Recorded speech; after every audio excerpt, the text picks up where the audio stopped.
దివ్య భరణితో అట్లా హెడ్‌కి మసాజ్ చేయించుకునేటువంటి ఆహ్, అది ఎపిసోడ్ లేకపోతే ఆ సీన్ ఇన్సిడెంట్ ఎట్లా అనిపించింది మీకు? ఛానల్‌కి సబ్స్క్రైబ్ చేసుకోవద్దు. బట్ కామెంట్ నాకు చాలా ఇంపార్టెంట్. డెఫినెట్‌లీ జనం ఏమనుకుంటున్నారో తెలియాలి.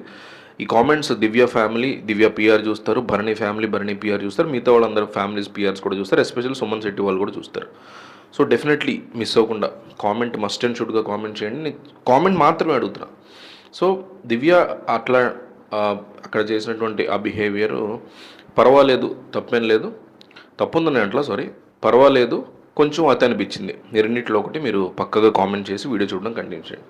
జనరల్గా బీబీ కింగ్డమ్ లేదా బీబీ హోటల్ ఇట్లాంటి టాస్క్లు ఫస్ట్ 3 వీక్స్ లేదా మ్యాక్సిమం 6th 7th వీక్లో పెడతారు. ఎందుకంటే అప్పుడు జనం ఎక్కువ ఉంటారు, ఇంట్లో 16-17 మంది ఉంటారు. సో అప్పుడు ఏమవుద్దంటే మనకి క్యాండిడేట్స్ ఏదైతే వీళ్ళు టాస్క్లు పెట్టాలనుకుంటారో అప్పుడు, లేదా ఫన్ జనరేట్ చేయాలనుకుంటారు. ఇట్లాంటి టాస్క్ల యొక్క మెయిన్ పర్పస్ ఫన్ జనరేట్ చేయడమే. ఇవాళ చూడండి మీరు, ఇమాన్యుయల్ కొన్ని చోట్ల, సుమన్ శెట్టి కొన్ని చోట్ల రెడీ అయ్యి వచ్చినప్పుడు బయట గార్డెన్లో ఇమాన్యుయల్ అండ్ సుమన్ శెట్టి రెడీ అయ్యి వచ్చినప్పుడు, ఇంత లేటా మీ వాళ్ళని పిలవండి ప్రజలను అంటే, ముందు మీ కమాండర్స్ని పిలవండి, వాళ్ళు రాలేదు ఇంకా అని సుమన్ శెట్టి కామెడీ చేశాడు.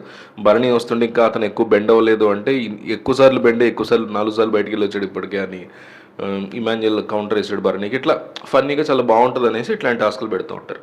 డెఫినెట్లీ దివ్య కూడా అక్కడ ఫన్ చేయాలని, కామెడీ చేయాలని నేను కూడా కోరుకుంటా. కానీ ఆల్రెడీ ఇప్పటికే ఆ అమ్మాయి టూ మచ్ అబ్సెషన్గా ఉంది భరణి పట్ల అన్న టాక్ ఉన్నప్పుడు అతన్ని పిలిచి మసాజ్ చేయించుకుని మధ్యలో సుమన్ శెట్టిని పెట్టి అదేదో కామెడీ లాగా జనరేట్ చేయడానికి తను ట్రై చేసింది. కానీ అది వర్కౌట్ కాకపోగా చాలా ఎబ్బెట్టుగా అనిపించింది నాకైతే. వియర్డ్గా అనిపించింది, ఆక్వర్డ్గా అనిపించింది. ఎందుకో అంత ఖాస్ లేదు. దివ్య తలుచుకుంటే ఇంకా నెక్స్ట్ లెవెల్ ఎంటర్టైన్మెంట్ చేయగలదు. ఇదే పని తనుజ చేసినా అంటాను నేను. ఇదేమి ఇక్కడ దివ్య అని అంటాం కాదు. ఒక పర్సన్తో ఇంకో పర్సన్ అబ్సెసివ్గా ఉన్నప్పుడు ఇట్లా చేయడం చూడటానికి కొంచెం ఇబ్బందికరంగా ఉంటుంది. అంతకు మించి లేదు. అది తప్పు కూడా కాదు, తప్పని నేను అంటలా. చూడడానికి కాస్త ఎబ్బెట్టుగా ఉంది అంటున్నా అంతే. అట్లా అనిపించింది. దివ్య తలుచుకుంటే వాళ్ళల్లో వాళ్ళకి ఇప్పుడు కళ్యాణ్ పిలిచాడు, పిలిచి సీక్రెట్ టాస్క్ ఇచ్చాడు, ఎంత బాగుంది. అంటే వర్కౌట్ అవ్వాలా. ఇంకా సుమన్ శెట్టి వెళ్ళి కమాండర్స్ అందరూ ఏమేమి మాట్లాడుకుంటున్నారు, వాళ్ళు ఏం చేస్తున్నారు, అండ్ ఇంకొక టాస్క్ ఎవరికో వేరే వాళ్ళకి పిలిచి కిచెన్లోంచి ఏమన్నా వస్తే నాకు ఇవ్వాలన్నట్టు ఇది ఇచ్చాడు. అట్లాగా వాళ్ళల్లో వాళ్ళకి ఏదో గొడవ పెట్టే టాస్క్, వాళ్ళల్లో వాళ్ళకి పోటీ పెట్టడము, అట్లా ఏదన్నా పెట్టడానికి ఇంట్రెస్ట్ చూపించాలి. దానివల్ల ఎంటర్టైన్మెంట్ జనరేట్ అవుద్ది. కానీ మసాజ్ అది కూడా అబ్సెషన్తో ఉన్నటువంటి వ్యక్తి పట్ల పెట్టడం అనేది ఎందుకో దివ్య ఒక సూపర్ నిర్ణయం ఏం తీసుకోలేదు, బిలో యావరేజ్ నిర్ణయం తీసుకుంది అనిపించింది. మళ్ళీ దీని గురించి టాస్క్ అంతా అయిపోయిన తర్వాత వీళ్ళు మాట్లాడుకుంటూ ఇవాళ నాకు ఏదో ప్రశాంతంగా ఉంది అని భరణి అంటే, మీరు దీన్ని కూడా బేస్ చేసుకుని నామినేట్ చేస్తారా, చొరవగా ఉన్న వాళ్ళతోనే కదా అట్లా సరదాగా చేయగలం అని. అది మాత్రం నిజం, డెఫినెట్లీ నిజం. బట్ హౌస్లో ఉన్న అందరూ కూడా సరదాగానే ఉంటారుగా ఒకళ్ళతో ఒకళ్ళు.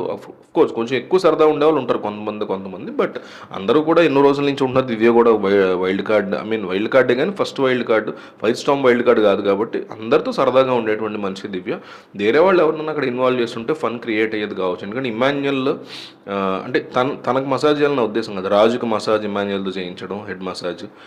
అక్కడ మధ్యలో ఏదైనా సుమన్ శెట్టి అట్లా ఏదన్నా ఒక ఫన్ స్కిట్ చేయండి మీరు అని చెప్పి ఇమాన్యుయల్కి అప్పచెప్పడం నాకు ఇప్పుడు వచ్చింది ర్యాండమ్ థాట్. అట్లా దివ్య చాలా తెలియగలదు, మనలాంటి వాళ్ళకంటే ఎన్నో రెట్లు తెలియగలదు. సో అట్లా అప్పటికప్పుడు ఏదైనా ఒక స్కిట్ లాంటిది రాసి వాళ్ళు మీరు యాక్ట్ చేయండి ప్రజలందరూ నా కోసం స్కిట్ అని చెప్పి చేయించుంటే అది మనకి ఎంటర్టైన్మెంట్ ఇచ్చేది. కానీ ఇది ఎందుకు అంత ఖాస్ లేదు, అంత పాయింట్ లేదు అన్నట్టు అనిపించింది. సో దివ్య ఈ డెసిషన్ ఏదైతే తీసుకుందో మసాజ్, హెడ్ మసాజ్ విషయంలో, వర్ణ విషయంలో, ఆ డెసిషన్ మీకు ఎట్లా అనిపించింది? పర్వాలేదు, బాగానే ఉంది, కాస్త అతి అనిపించింది. రెండింటిలో ఒకటి మస్ట్ అండ్ షుడ్గా కామెంట్ అయితే డెఫినెట్లీ చేయండి.